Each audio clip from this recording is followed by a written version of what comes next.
एक लाइन है कि अपने ही शहर में दरबदर हो गए हम, हमारी वोटों के बदौलत जिनके सरों पर ताज चमकते हैं, उनकी नज़रों में अपने ही वतन में मुहाजिर हो गए हम। नमस्कार, आप देख रहे हैं जनपद न्यूज़ नेटवर्क और मैं हूं आपके साथ प्रफुल्ल।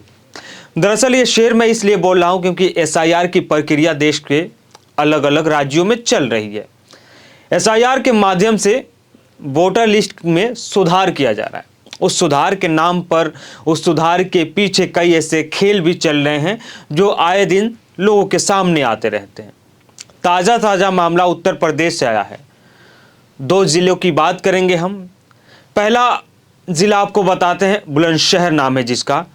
उत्तर प्रदेश के बुलंदशहर से जुड़ा हुआ एक मामला है जहां पे एक बीजेपी का कार्यकर्ता 17 मुस्लिम वोटरों के नाम मतदाता सूची से हटाने के लिए एक आपत्ति फॉर्म यानी फॉर्म 7 दर्ज करता है और दावा करता है कि जो 17 वोटर हैं वो कहीं और शिफ्ट हो गए हैं, यानी उनका इस गांव में रिहाइश नहीं है, वो इस गांव को छोड़कर चले गए हैं।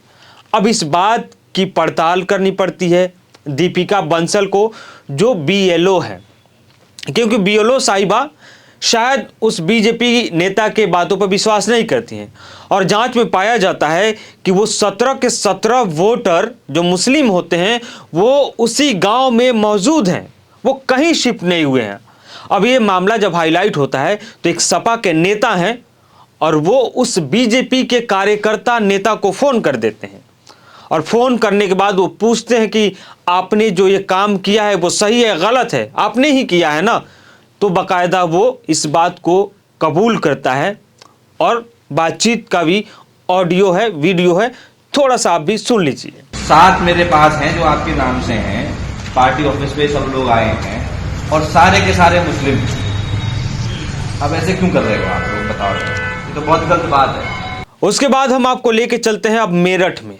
मेरठ के अमीनाबाद उर्फ बड़ा गांव का मामला है जहां पे प्राथमिक विद्यालय नंबर 1 में बीएलओ के पास मुस्लिम मतदाताओं का नाम हटाने के लिए एसआईआर प्रक्रिया में फॉर्म 7 भरकर दे दिया गया था, लेकिन जब वही मुस्लिम जो मतदाता हैं वो फॉर्म 7 भरकर दोबारा मतदाता सूची में अपना नाम जोड़ने के लिए जाते हैं, जमा करने पहुंचते हैं, तो उनको पता चलता है कि लगभग 200 लोगों के नाम हटाने की तैयारी चल रही है। यानी वो प्रक्रिया पूरी हो गई है कि 200 लोगों का नाम काट दिया जाएगा और उसमें से 50 से 60 जिंदा लोगों को मृत दर्शाया गया, यानी मर दिया गया। ज़रा सोचिए ये सब क्या चल रहा है।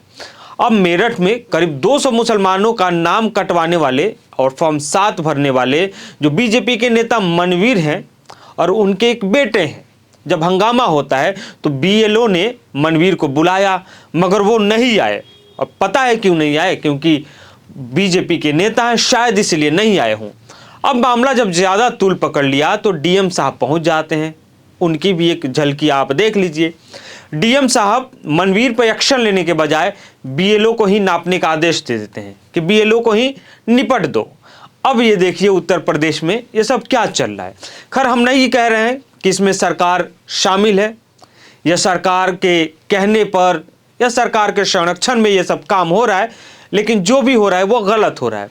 ऐसे मामले एक नहीं है, उत्तर प्रदेश में कई मामले सामने आए हैं। इटावा में, मेरठ में, चंदौली में, फतेहपुर में, कई जगहों पे मुस्लिम वोटरों के नाम हटाने की कोशिश कर रहे हैं लोग।